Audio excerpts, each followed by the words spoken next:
Chapter 2. Chosen by a Goddess. By 16, Gale Dekarios had learned that brilliance did not make him less lonely.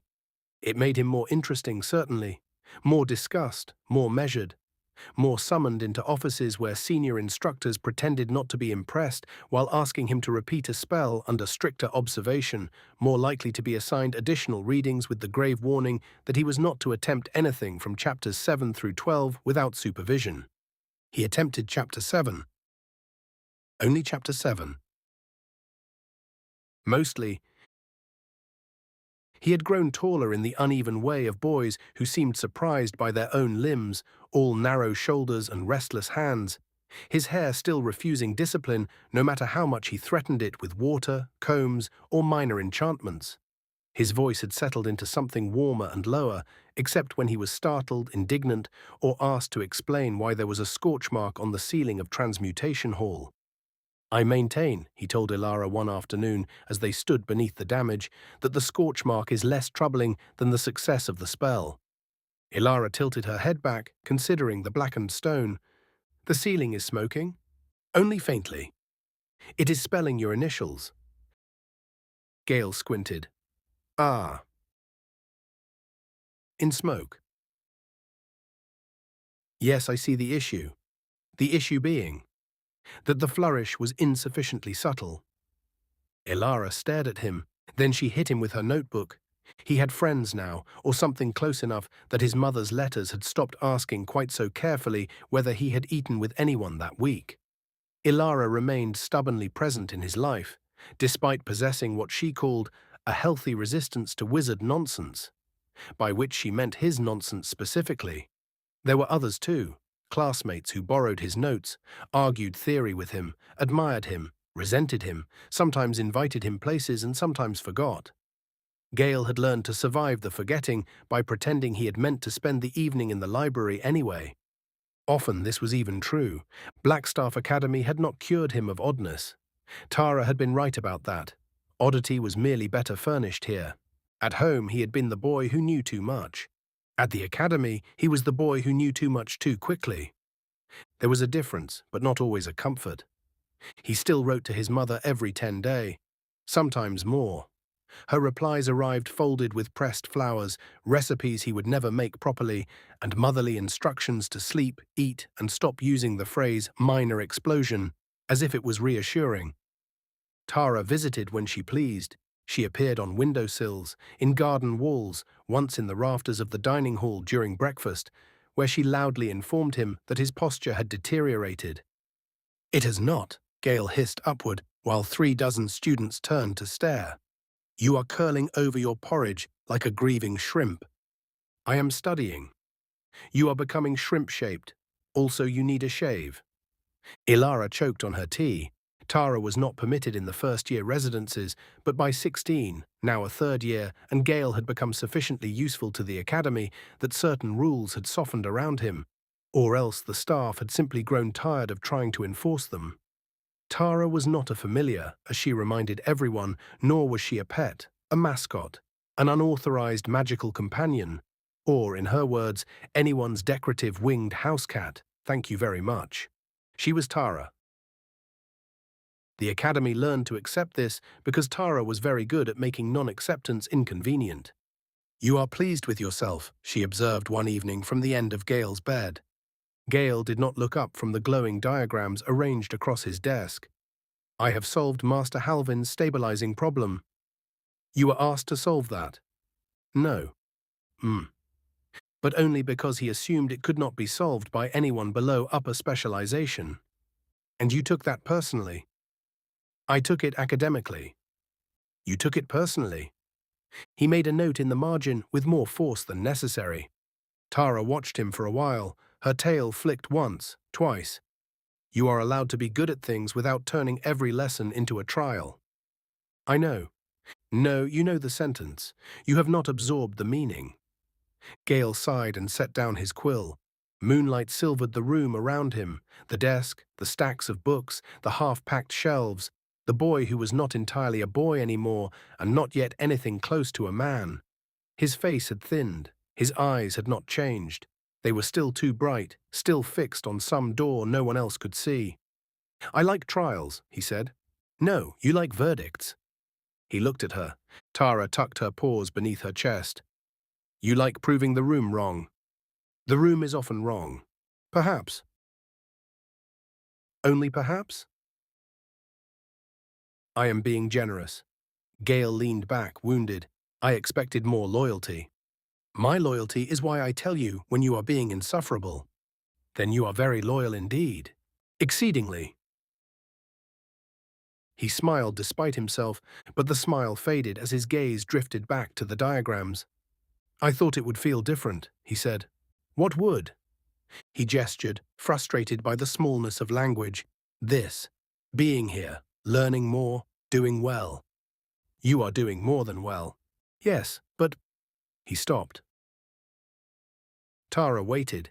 Gale had come to understand that Tara's silences were not empty. They were rooms with chairs in them. One could sit there as long as needed, provided one did not track mud on the rug. "When I was younger," he said carefully, "I thought there would be a point at which I would arrive." "Arrive where?" "That is the irritating part. I don't know." He rubbed both hands over his face. "Somewhere. Into myself, perhaps. Into certainty. Into whatever place exists, beyond always having to prove that I deserve the space I occupy." Tara's ears softened. "You do not have to prove that." "Yes, I know. Everyone keeps saying it. And yet? And yet the world keeps behaving as if I do." The room was quiet. Outside, somewhere beyond the academy walls, Waterdeep moved through its evening restlessness.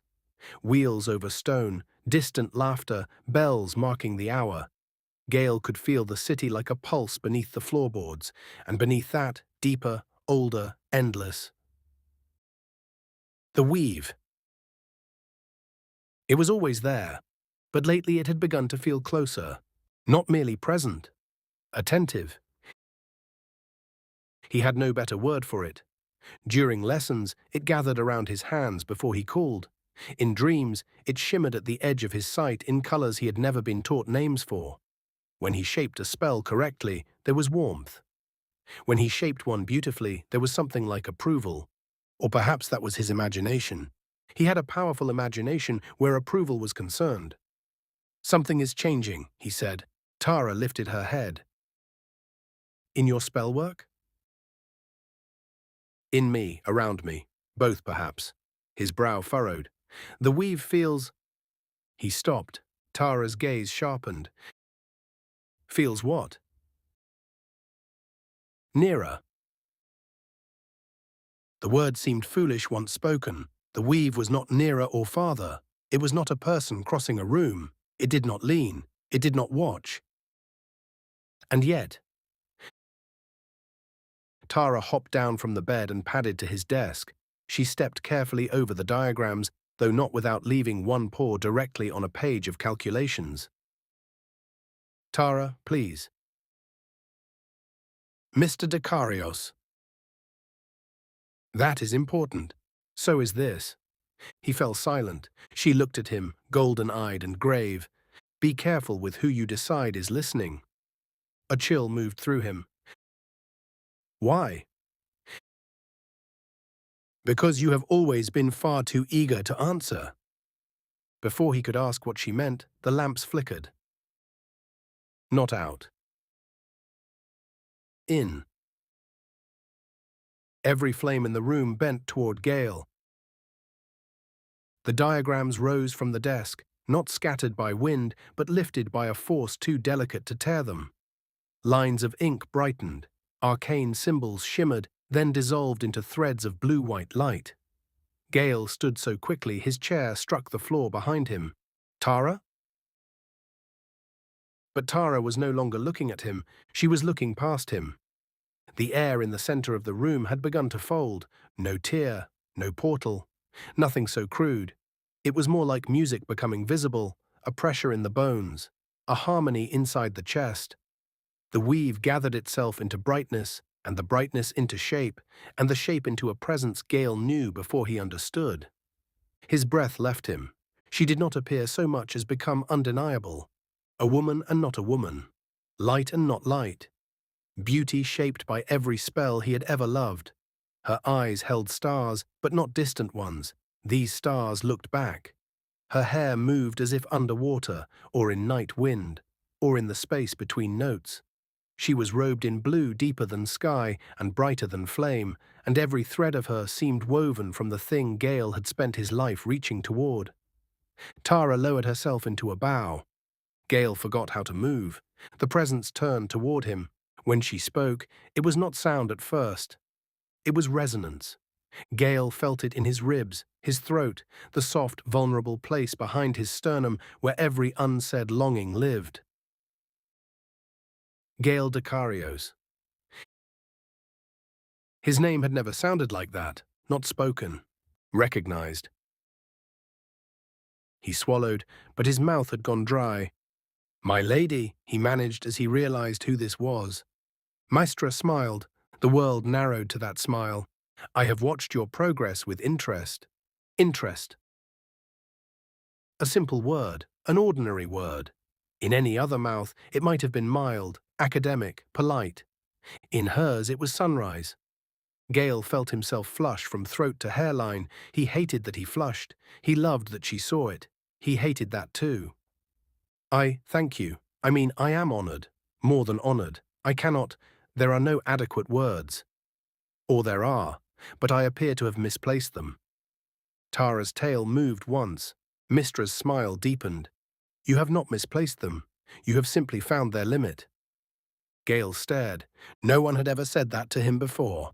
Other people told him he used too many words, that he rushed them, sharpened them, hid behind them, tripped over them, turned them into barricades or fireworks or weapons. Mystra looked upon his sudden speechlessness and made it sound not like failure, but arrival. The room seemed to tilt beneath him. I have felt you in the weave, she said. His heart struck hard against his ribs. You have? Of course. Of course.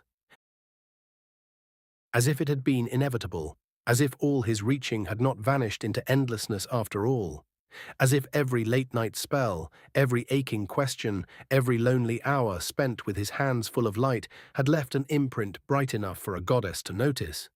Gale did not know that a hook could feel like a blessing. I only wanted to understand, he said.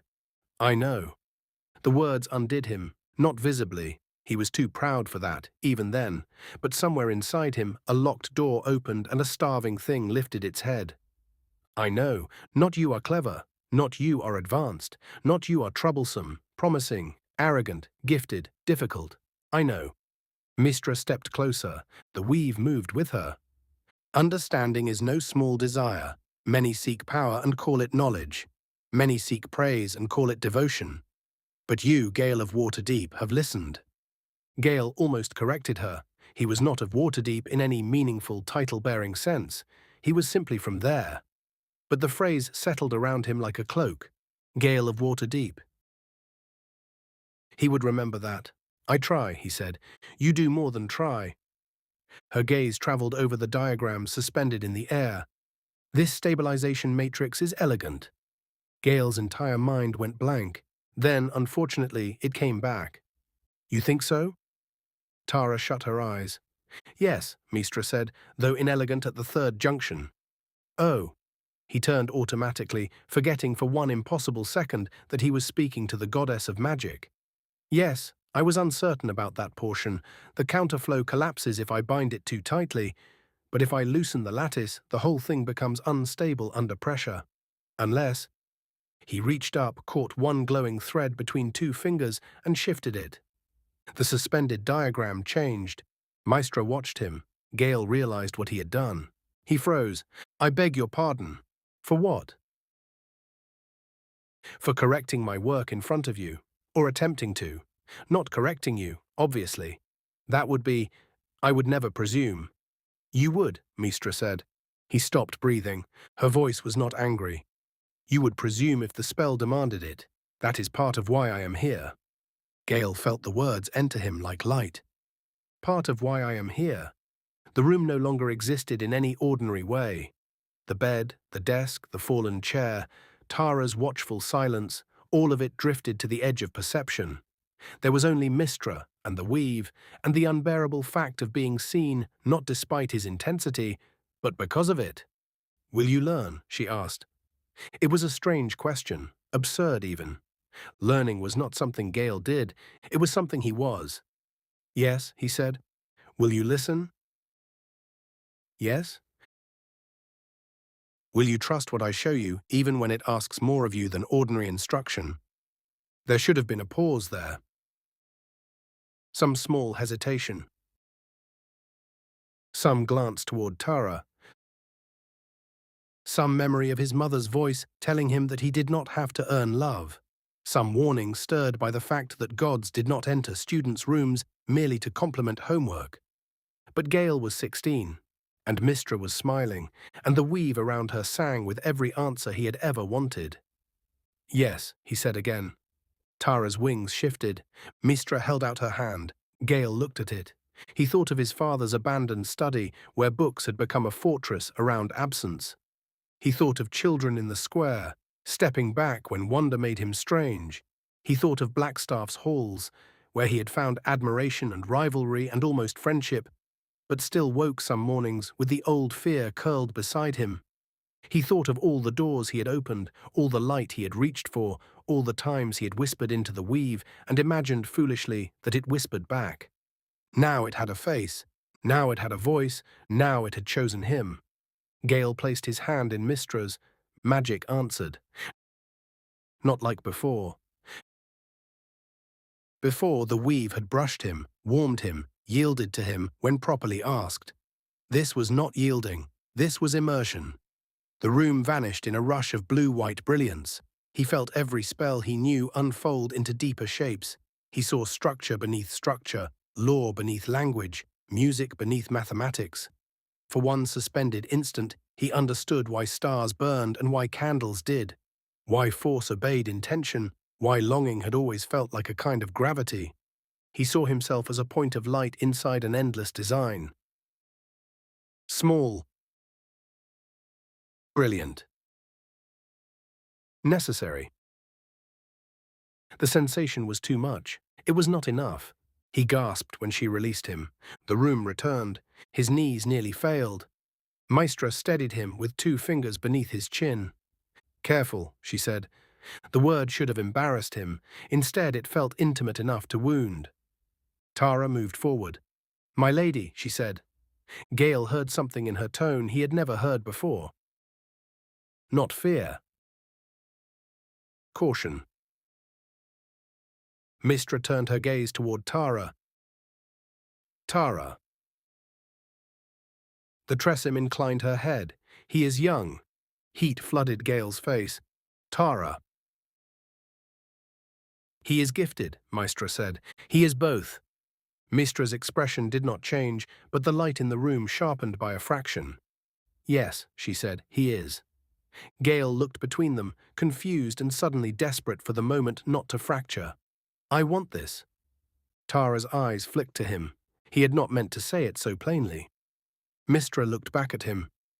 "What do you want, Gale Dekarios?" The question expanded inside him.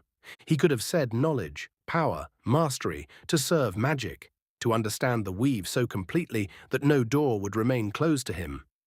He could have said any of those things and meant them. Instead, too softly, he said, "To be worthy." Silence followed. Tara's face changed. Mystra's did not. Then the goddess touched his cheek. "You already are." It was the cruelest kindness anyone had ever given him, because he believed her, because he needed to, because the words entered the empty places first and the thinking places second. Gale shut his eyes. The weave hummed around them, warm as breath. "Then teach me," he whispered. Mystra's thumb brushed once along his cheekbone before she withdrew her hand. "I shall." The lamp steadied. The diagrams settled gently back onto the desk, though not in the same arrangement. The scorch marks on the edges of 2 pages had vanished. The flaw in the 3rd junction had corrected itself. Mystra began to fade. Panic flashed through Gale, sudden and humiliating. "You're leaving. For now." "Oh." He tried to make the sound dignified. It was not. You will feel me in your work, she said. When you cast, when you listen, when you reach. Reach. The word seemed made for him. And when I falter, then reach farther. The air brightened once more. Her voice resonated through him, softer now, almost inside his own thoughts. Burn bright, Gale of Waterdeep. Then she was gone. The room felt smaller without her, terribly smaller. For a long moment, Gale stood with one hand half raised, as if the space she had occupied might return to fill it. Tara watched him. He turned slowly, dazed and glowing, and already lonely again. She chose me, he said. Tara did not answer at once. Outside, the city bells rang the hour. At last, Tara said, "She noticed you." Gale frowned. "That is not the same thing." "No," Tara said, "it is not." He looked wounded, and she regretted it immediately, though not enough to take it back. "You don't understand," he said. "Perhaps not." She saw me, not just the spells, me. Tara's tail curled around her paws. Did she? The question landed badly. Gale stepped back as though pushed. How can you ask that? Because someone should. His face closed in a way she had not seen before, not fully, not like this. I thought you would be happy for me. I am proud of you. That is not what I said. No, Tara said quietly, it is not. His jaw tightened. For a moment he looked very young again, a boy in his father's empty study, asking whether something wonderful intended to leave. Then the glow around him pulsed. Not dangerously. Not yet. But Tara saw it. Gale did not. I have work to do, he said. Gale. I need to write this down before I lose the pattern. You should sleep. I cannot possibly sleep. You should try. He was already reaching for his quill. Tara remained where she was, watching the fever-bright focus return to his face. She had seen Gale happy. She had seen him proud. She had seen him aflame with discovery. This was different. This was hunger with a halo. Tara, he said without looking up. Yes? She called me Gale of Waterdeep. I heard. His smile appeared slowly, helplessly. As if I were someone. Tara's heart, which she would have insisted was a practical and unsentimental organ, ached. You have always been someone, she said. But Gale was writing now, hand flying across parchment, chasing the residue of a goddess through ink and theory and trembling breath. He did not hear her, or if he did, he mistook it for something smaller than what he had just been given. The academy slept around him. The weave sang. And Gale Dekarios, 16 years old and starving to be chosen, began to burn. By 18, Gale Dekarios no longer wondered whether Mystra would return. He wondered only how long he would have to endure her absence. At first, her visits had come like miracles. Rare, devastating, impossible to predict. A lamp flame bending inward. A spell diagram blooming with sudden blue-white correction. A voice inside the weave saying his name with such perfect knowledge that every other sound in the world seemed clumsy afterward. Then miracles became lessons. Lessons became summons. Summons became something Gale had no name for, though he collected names for everything else. Mentorship was too cold. Devotion was too distant. Love was too mortal a word for what happened when the goddess of magic drew him out of himself and into her light. So he did what he had always done when language failed him. He studied. He studied the angle of her voice when she was pleased.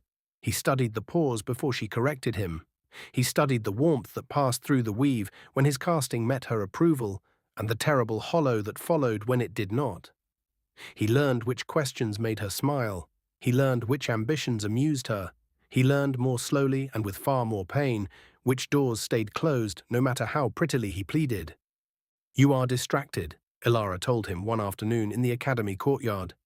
Gale blinked at her. I am not. You have been staring at the same page for 10 minutes. It is a complicated page. It is the dining schedule. He looked down. Ah, so it was. Ilara sat across from him, setting her books on the table with more force than necessary. She was 19 now, sharp-eyed and sharper-tongued, still loyal in the inconvenient way of people who had known you before you became impressed with your own myth. You missed Halvin's seminar. I had independent instruction. With whom? Gale's hand tightened around the page. The answer rose in him immediately, bright and forbidden. A goddess. My goddess. The weave itself. Instead, he said, a private arrangement. Ilara stared. Gods, listen to yourself. He stiffened. I beg your pardon? A private arrangement? Since when do you talk like some nobleman hiding a scandal? There is no scandal. Then why are you hiding? He looked away, because some things became smaller when spoken aloud, because some things were not meant for ordinary rooms, because Mystra had touched 2 fingers to his temple the night before and shown him a lattice of spellwork so vast and intricate that he had wept without noticing, and afterward she had smiled and called his tears proper reverence. Because once you had stood in the realm of a goddess, even affection from friends felt like candlelight at noon. I'm not hiding, he said. Ilara's expression softened, which was worse. Gale. He hated when people said his name like they felt the right to. I am doing important work. I know. No, you don't. The words came out harder than he intended. Ilara went still. Gale heard himself too late. He opened his mouth, but pride, shame, and the lingering echo of Mystra's attention tangled behind his teeth. Ilara gathered her books. You're right, she said. I suppose I don't. Ilara. But she had already stood. He almost followed. Almost. Then the weave stirred at the edge of his senses, soft as fingers at the back of his neck. His breath caught. Ilara walked away, tears forming in her eyes. Gale remained seated. He told himself he didn't need this mortal connection. He told himself destiny awaited him, in a realm beyond crude mortal friendships. He did not ask why destiny so often sounded like abandonment wearing a crown. Tara noticed first, because Tara noticed everything. You have not written to your mother in 3 weeks, she said.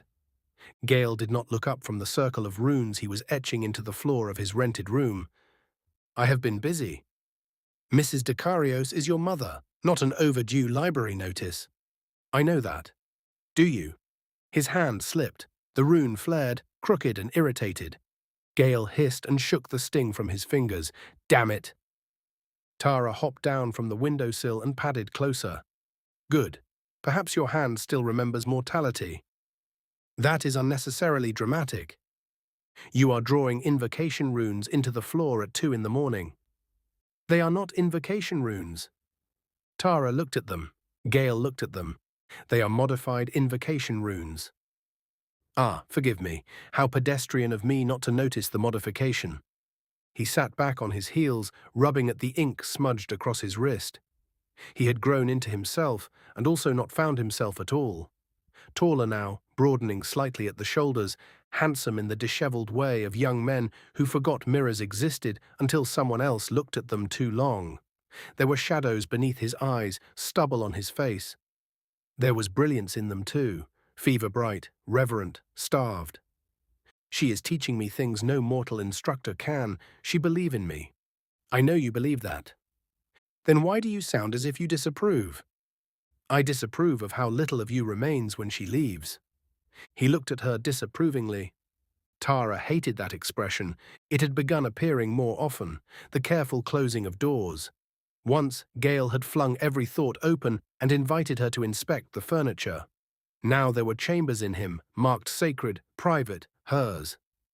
You don't understand, he said. You keep saying that. Because it remains true. And yet I understand hunger very well. He laughed once, without humor. This is not hunger. No? No, this is purpose. Purpose feeds you, does it? He turned back to the runes. Tara's tail lashed. When did you last sleep? I sleep. When? Recently? That is not a time. Tara. Mr. Dekarios. He set the stylus down too carefully. I am fine. You are being consumed. The room changed, not magically, not visibly, but something in Gale's face altered, wounded and furious at once. By magic, he asked. By study, by the very thing I have devoted my life to understanding. By her. The silence after that was immediate and absolute. Gale rose. Do not. Tara held his gaze. She is not a lesson. She is not a prize. She is not proof that you are finally worth keeping. His jaw tightened. You have no right. I have every right. She chose me. She loves me. She touches the part of you that still thinks being chosen means being safe. The words struck. Tara saw it. For one breath, she thought they might get through. Then the runes around Gale's feet awakened. Blue light climbed the walls. The weave gathered, warm and immense, and Gale's anger vanished under something softer, more terrible. A summons. His lips parted. Tara knew then that she had already lost the room. Tara, he said, voice suddenly distant. No, I have to go. No, you do not. But Gale was smiling now, helplessly, beautifully, the way he had smiled at 13 over an acceptance letter, the way he had smiled at 16 when a goddess first named him as if naming were the same as loving. She's calling. The circle opened beneath him, not a portal, not exactly, a folding inward, a seam in the world becoming light. Tara leapt forward, but the weave rose between them, gentle as glass and just as unforgiving. Gale, just stay. He looked back. For a moment he seemed almost himself. I'll be careful, he said. Then he was gone. Mystra's realm was not a place one entered. It was a truth one was permitted to survive. Gale had tried, the first time, to describe it afterward. He had filled 6 pages with comparisons and crossed out everyone. A palace of light. A sea of stars. A library without walls. A body made of music. None were correct. All were embarrassingly small. In Mystra's realm, magic did not need to be cast. It simply was. It moved around him in rivers and vales, constellations and breath. Spells unborn brushed against his skin like curious animals. Ancient workings unfurled in the distance, vast as weather. Every law he had memorized became a living thing. Every theory had a pulse. And at the center of it all was her. Mystra stood where direction lost meaning, radiant and calm, her beauty no less devastating for being familiar. Familiarity made it worse. The first time he had seen her, he had been struck speechless by awe. Now awe had learned longing. There you are, she said. Gale bowed, though the gesture felt absurd in a place where his body was more memory than matter. You called. Yes. As if obedience were as natural as gravity. He felt her amusement move through the weave, and the sensation entered him before thought could guard against it. Warmth bloomed low in his chest, then everywhere. She approached. He had learned not to move toward her until permitted. He had learned this without anyone ever telling him. That was the way of gods. They did not always need rules. Sometimes they created gravity and let mortals mistake falling for choice. You are troubled, she said. No. Gale. His name in her voice. He folded immediately. Tara worries. Tara loves you. The word startled him. Mystra smiled. Do not look so surprised. Love is not invisible to me. Gale's throat tightened. She thinks I am losing myself. And do you? No, he said too quickly. Mystra tilted her head. He lowered his gaze. I don't care. There was the smallest silence. In that silence, doubt began to breathe. He felt the shape of his room far away, Tara's golden eyes, Ilara walking from the courtyard, his mother's unanswered letter, the hollow ache that followed every summons, every parting, every return to mortal life after being held in divine attention. Mystra lifted his chin. Doubt died gladly. You are becoming, she said. The word entered him like absolution. Is that what I am feeling? What else could it be? He wanted to answer. He wanted to ask why becoming hurt so much. Why being chosen made everything else feel distant. Why her absence could empty a room more completely than grief. But her thumb brushed the corner of his mouth, and every question burned away before it reached language. I want to give you everything, he whispered. Mystra's eyes deepened, stars drawing nearer. I ask only what you are capable of giving. It sounded merciful. It was not. Gale did not know that. Not then. He only knew that she believed him capable of more than anyone else had dared imagine. More knowledge, more power, more surrender, more brilliance, more devotion. He wanted to give it. Gods help him, he wanted to give it. Her hand slid from his chin to his throat, where his pulse betrayed him. She felt it.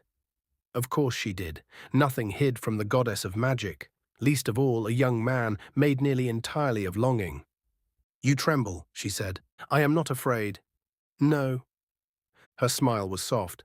That is not fear. He flushed, and in the privacy of her realm, there was nowhere for the heat of it to hide. This was the second snare. Not that she made him feel small, but that she made every mortal part of him feel sacred when offered upward. His embarrassment became reverence. His desire became devotion. His body became another instrument through which magic might be praised. When she kissed him, the weave answered. Or perhaps Gale did. He could no longer tell the difference. Light moved through him in waves, spell and sensation, braided too tightly to separate. Her touch was not merely touch, it was instruction, reward, correction, consecration. Every place her hands found became part of a larger pattern. Every breath he lost felt returned to him as power. He had been kissed before, awkwardly, sweetly. Once behind the East Lecture Hall by Alara, who had tasted of apples and panic. During a winter dare, they had both pretended not to think about afterward. Another by a girl after a spring dance, on the cheek, tentatively, but Gale was too awkward to do more. Those kisses had made him feel mortal. Mystra's made him feel chosen. That was the danger, that was the difference. When she drew back, Gale followed without meaning to. Mystra laughed softly. Not cruelly. Never cruelly. That would have been easier.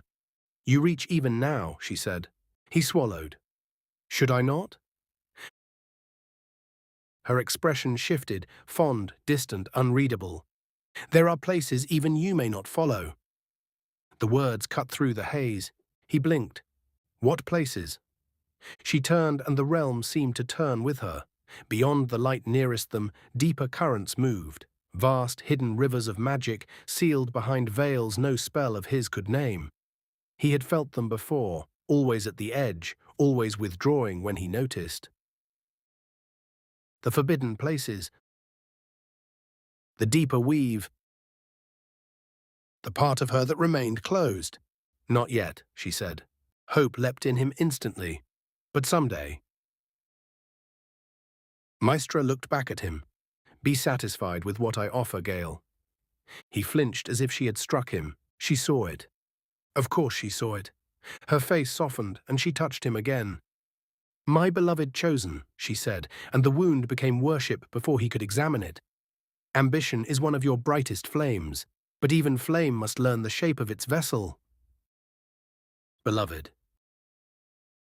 Chosen. The words sat side by side in him, intimate and unequal, tender and hierarchical. He did not know which one to hold, so he held both and called it happiness. I only want to be closer to you, he said. I know. I could understand more. I know I could, if you let me see. No. The answer was gentle. Absolute. He lowered his gaze. Shame rose hot and immediate. He had asked too much, wanted too much, pushed too far. Again. Always again. Mystra's hand moved into his hair. You are dear to me, she said. He closed his eyes. There it was, the door opening just enough. Dear. Not foolish, not presumptuous, not wrong. Dear. I don't mean to disappoint you. You have not disappointed me. Then why won't you let me? Because you are mortal. He hated the word then, not because mortals were weak. Gale had never believed that, not exactly, but in her mouth, mortal became a locked gate, a ceiling, a reminder that no matter how much he learned, how much he gave, how brightly he burned, some part of her would always remain beyond him. Unless he became more. The thought arrived quietly, so quietly he did not recognize it as the beginning of ruin. Mystra kissed his brow. You are enough for what you are. He heard the kindness, he missed the chain. After that, the mortal world began to lose color. Not all at once, not dramatically. Gale did not abandon his classes in a fit of divine madness. He completed assignments, he passed examinations, he dazzled instructors, he smiled when expected, attended meals when necessary, and spoke with such polished brilliance that many people mistook distance for maturity. Ilara did not. Where have you been? She said one evening. They stood under the old archway near the east gardens, rain whispering over the stones. Gale frowned. I am standing directly in front of you. That is not what I mean. I know. The honesty surprised them both. Ilara hugged her books tighter against her chest. Is it her? He said nothing. That's answer enough. Ilara, don't. Her voice cracked, and his heart twisted with guilt he immediately tried to explain away. Don't make your sad wizard face at me if you're not going to actually come back. I am not going anywhere. You are always somewhere else. Rain gathered in his hair, on his lashes, on the shoulders of his robe. He should have said something kind, something true, something that honored all the years she had sat beside him when others found him unbearable. Instead, he thought of Mystra's realm, where rain was not water but falling light. Ilara, there are things I am part of now that I cannot explain. Her expression hardened. Then don't. He recoiled. That is unfair. No, Gale, what's unfair is watching you turn yourself into a locked door and then act wounded that no one knows how to get in. He had no answer. She waited anyway. That was the worst part. She still waited. But the weave stirred beneath his skin, restless and sweet, and somewhere beyond the rain he felt the echo of Mystra's last words.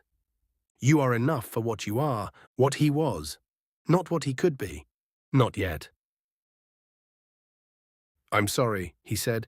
Ilara laughed once, bitter and wet. Yes, I think you are. Then she walked away. This time Gale did not almost follow. This time he knew he wouldn't. His mother's next letter sat unopened on his desk for 4 days. Tara sat beside it on the 5th.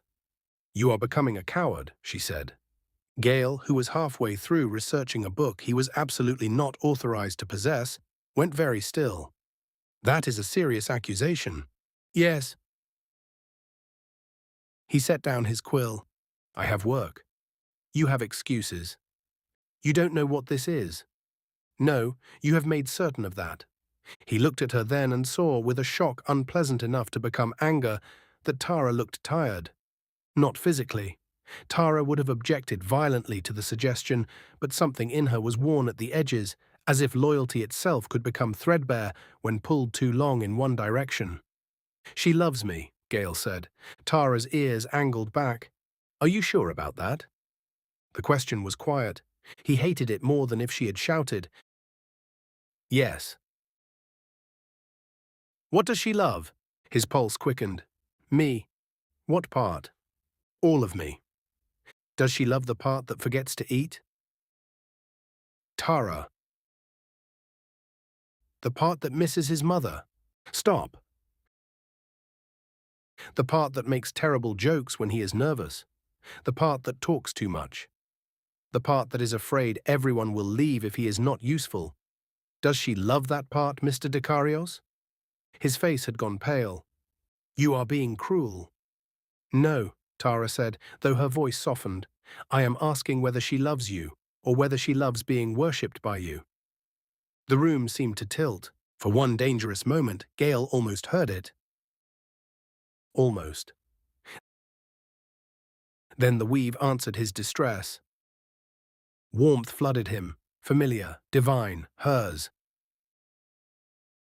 His expression changed, and Tara saw him retreat into it like a tower locking from within. "You should go," he said. Pain flashed through her golden eyes. "Gale,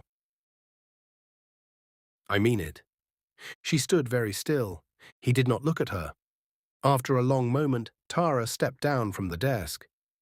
"She is not the first powerful thing to notice a lonely boy," she said, "and notice is still not love." Gale said nothing. Tara left through the window. The letter from his mother remained unopened, and in the silence after Tara's wings faded, doubt began to breathe again. Gale filled it with magic.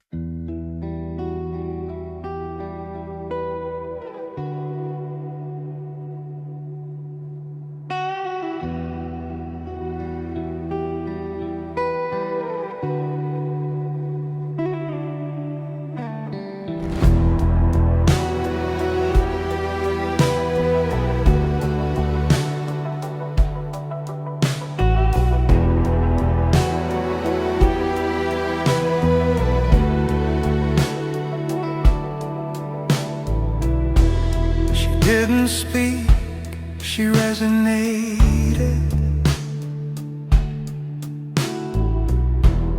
The harmony inside my chest, that we've been closer when I breathe, as if I'd passed some silent test. I mistook attention for affection. I mistook power for a vow.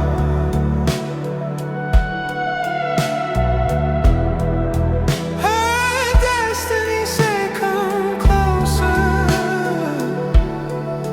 Never heard it say how. I was chosen, I was seen. I was more than just a name between. If I burned bright enough, if I gave my all, I could rise, I could never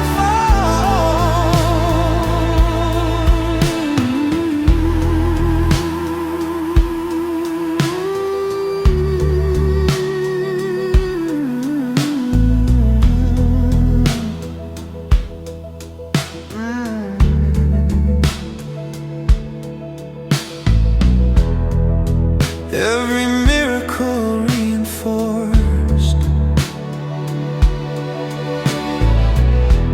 the lie I wanted to believe,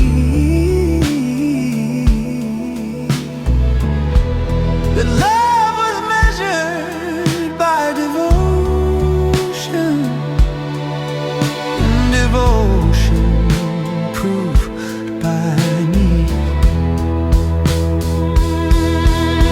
I was chosen by the flame.